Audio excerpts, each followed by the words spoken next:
गांव में एक पुराना कुआं था। इतना पुराना कि किसी को याद भी नहीं था कि उसे किसने बनवाया था।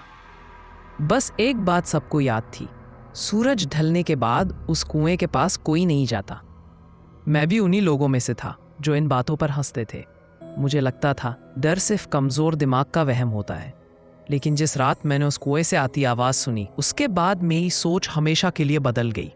मैं शहर में नौकरी करता था, कई साल बाद गांव लौटा था। माँ ने एक ही बात कही, शाम के बाद बाहर मत निकलना। मैंने पूछा क्यों? माँ चुप हो गई। उसकी आंखों में जो डर था वो किसी कहानी से कहीं ज्यादा गहरा था। पहली रात सब सामान्य थी, दूसरी रात भी, लेकिन तीसरी रात करीब 2:20 पर मेरी नींद खुल गई, क्योंकि किसी के रोने की आवाज़ आ रही थी। आवाज़ बहुत दूर से आ रही थी, लेकिन साफ थी, जैसे कोई धीरे धीरे कह रहा हो, पानी, मुझे पानी दे दो। अब मैं उठा, खिड़की खोली और तभी मेरी नज़र सीधे उस पुराने कुएं पर पड़ी।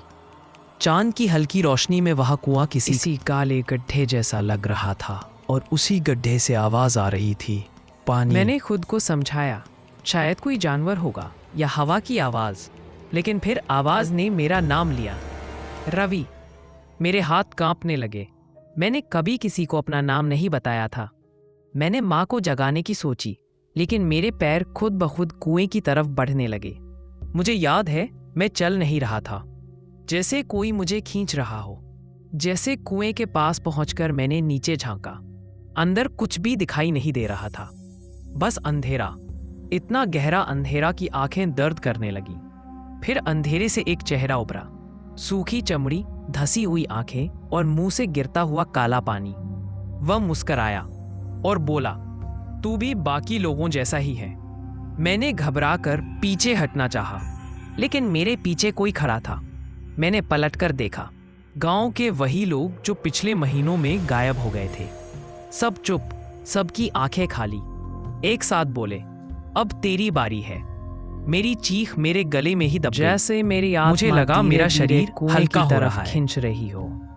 तभी मेरे कानों में माँ की आवाज गूंजी, कुएं में झांकना मत। मैं जोर से चिल्लाया और आंखें बंद कर ली।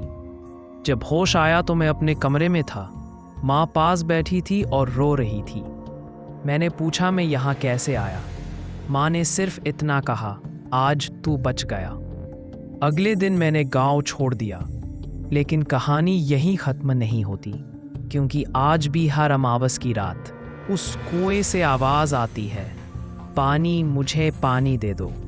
और जो भी उस आवाज का जवाब देता है, वह कभी वापस नहीं आता।